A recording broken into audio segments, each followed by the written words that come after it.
नमस्कार मित्रों, मैं कमलेश कुमार आपका संस्कृत साहित्य चैनल में आपका हार्दिक अभिनंदन और स्वागत करता हूं। सबसे पहले हमारे द्वारा काव्य का लक्षण, उसके बाद काव्य का प्रयोजन और उसके बाद काव्य का हेतु प्रस्तुत किया गया। संप्रति वृत्ति विचार किया जा रहा है। वृत्ति विचार यहां पर तीन प्रकार की देखी जाती है। प्रथम वो जो नाट्य शास्त्र में है, अर्थात नाट्य वृत्तियां जैसे सात्वती, आर्भटी, कैसिकी, भारती, चार वृत्तियां।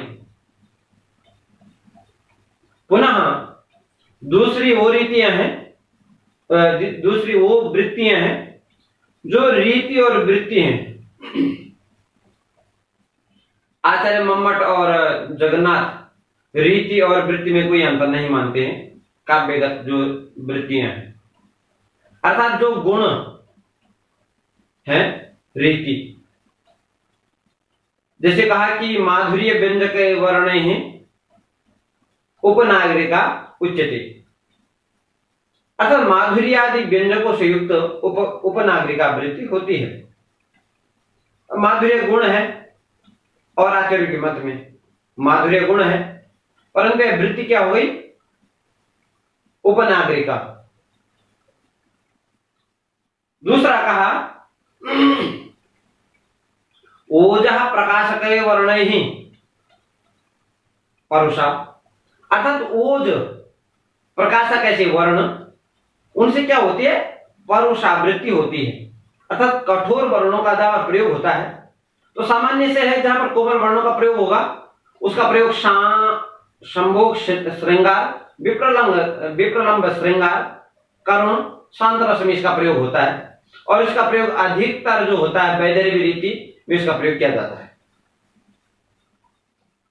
दूसरा जो परुषावृत्ति है, जिसको पता है कि ओज, जिनको गौड़ीय अपनाते हैं जिस वृत्ति को, वो परुषार्थक अत्यंत क्लिष्ट वर्णों का प्रयोग होता है उसमें। और इसमें वीर रस, अद्भुत, जुगुप्सा इत्यादि रस इसमें आते हैं। और आगे कहते हैं कि कोमलापरै, अर्थात इन माधुर्य और ओज अर्थात उपनागरिका और परुषावृत्ति को छोड़ करके अन्य में कौन सी वृत्ति होती है? कोमला। अर्थात इनको छोड़ दीजिए तो न तो नाट्य वृत्तियां हैं न ही काव्य वृत्तियां हैं। यहां पर विचार किया जा रहा है सत्य शक्ति का। प्रस्तुत आपके सामने वृत्ति विचार। आचार्यों ने अपने ग्रंथों में तीन प्रकार के शब्दों को कहा है। आचार्य मम्मट के मत को यहां पर प्रस्तुत किया जा रहा है। आचार्य मम्मट कहते हैं स्याद्वाचको लाक्षणिकः शब्दोत्तर व्यंजकस्तुतः, अर्थात शब्द कितने प्रकार के होते हैं साहित्य में? वाचक, पहला वाचक, दूसरा है लाक्षणिक और तीसरा है व्यंजक। अर्थात जिस शब्द शक्ति के द्वारा किसी अर्थ की प्रतीति होती है। अर्थात यहां पर शब्द तीन प्रकार के कहे गए, पहला वाचक, दूसरा लाक्षणिक, तीसरा व्यंजक। फिर कहा कि उनके उन शब्दों की तीन ही प्रकार की क्या है? अर्थ भी हैं। वाच्यादयः तदर्था स्युः, जैसे वाचक, लाक्षणिक और व्यंजक हुए उसी प्रकार के तीन अर्थ हैं। वाचक का वाच्य हुआ, लाक्षणिक का लक्ष्य हुआ और व्यंजक का व्यंग्य हुआ। इसी प्रकार से तीनों की शक्तियां हुई, वो वही शब्द उन्हीं की शक्तियां हुई। वाचक लक्ष्य की शक्ति क्या हुई? अभिधा। लाक्षणिक लक्ष्य की शक्ति क्या हुई? लक्षणा। और व्यंजक व्यंग्य की शक्ति क्या हुई? व्यंजना। अर्थात वो शक्तियां वो हैं जिसके द्वारा क्या होता है? जिस शब्द शक्ति के द्वारा व्यवहार का पता चलता है। अब सबसे पहले आते हैं हम जो वाचक है शब्द, जिसका अर्थ क्या है, वाच्य है, शक्ति क्या है, अभिधा। यहां पर ध्यान देने वाली बात है, आगे इसकी चर्चा की जाती है कि जो अभिधा शब्द शक्ति है उसी को क्या कहा जाता है, संकेतित अर्थ भी कहा जाता है, उसी को मुख्य अर्थ भी कहा जाता है। मुख्य अमुख्य, मुख्य गौण।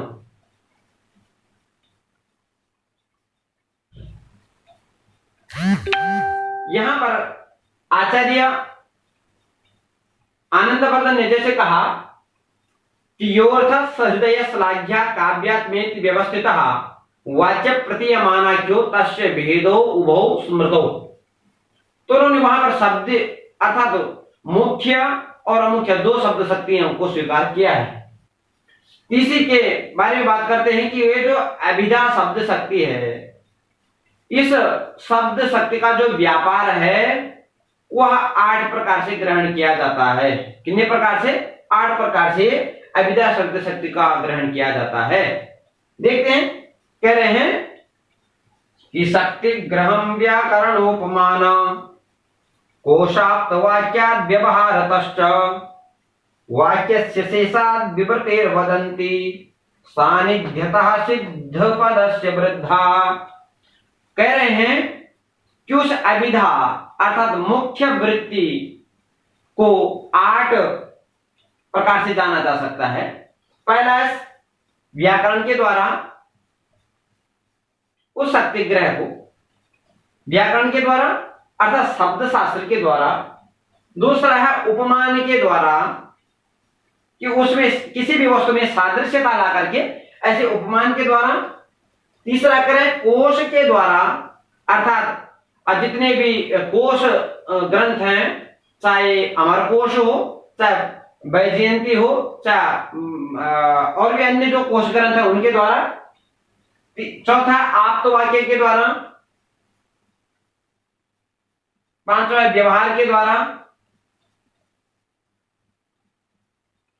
छठा है वाक्य शेष के द्वारा और सातवां है व्याख्या के द्वारा और आवात्मोप के द्वारा इसको जाना जा सकता है। कह रहे हैं इनमें, इन सब 8 संकेत ग्रहणों में सबसे मुख्य है व्यवहार। ये जो व्यवहार है, क्योंकि इससे पहले भी काव्य में कहा गया, जब काव्य के प्रयोजन की बात कर रहे थे तब कहा गया आचार्यों के द्वारा लोकवृतम अर्थात काव्य के हेतु में चर्चा आई थी। शक्ति निपुणता लोक अर्थात व्यवहार ज्ञान आवश्यक है, कवि के लिए आवश्यक है। परंतु यहां पर कह रहे हैं कि किसी भी शब्द शक्ति को समझा जा सकता है, अवबोध होता है किसके द्वारा? सामान्यतः व्यवहार के द्वारा होता है। ये सारे साधन हैं, परंतु मुख्य साधन क्या है? व्यवहार के द्वारा अधिकतर वस्तुओं को जाना जा सकता है, जाना जाता है। उसके बाद आचार्य कह रहे हैं, आचार्य मम्मट काव्य अलंकार में कह रहे हैं वह शब्द शक्ति अभिधा किसे कहते हैं? तो कह रहे हैं साक्षात संकेतितम योर्थम अभिधत्ते सवाचकः।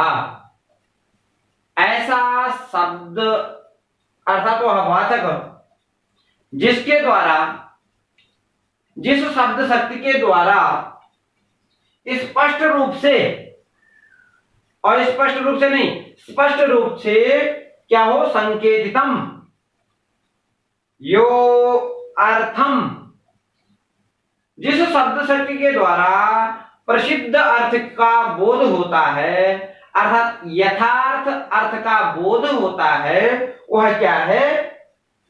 संकेतित अर्थ वाला है, अर्थात ऐसे अभिधा शब्द शक्ति के नाम से जाना जाता है। वह उस शब्द शक्ति को क्या कहते हैं? अभिधा शब्द शक्ति कहते हैं। कह रहे हैं कि वह कितने प्रकार की है?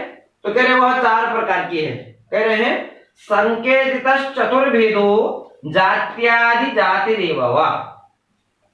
वह संकेतित अर्थात जिसको अभिधा शब्द शक्ति कहा, जिसको मुख्य शब्द शक्ति कहा, वह कितने प्रकार के उसके भेद हैं? 4 प्रकार के। पहला है जाति, दूसरा है गुण, तीसरा है क्रिया और चौथा है यदृच्छा।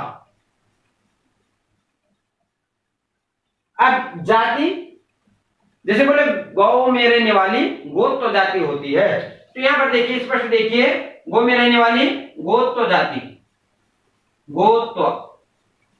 गुण क्या है? गुण क्या है? कपिलत्व,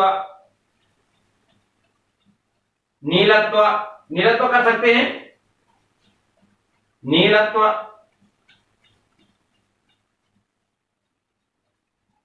क्रिया क्या है? पाचक आदि है, पाचक क्रिया। और क्रिया का है कोई संज्ञा, चाहे राम कहें या जो भी कहें हम, क्या है वो क्रिया है, वो क्या है? संज्ञा है। इस प्रकार से आचार्य मम्मट के मत में वृत्ति विचार किया गया। कल दूसरा जो लाक्षणिक पद है उस पर विचार किया जाएगा। धन्यवाद। नमो नमः।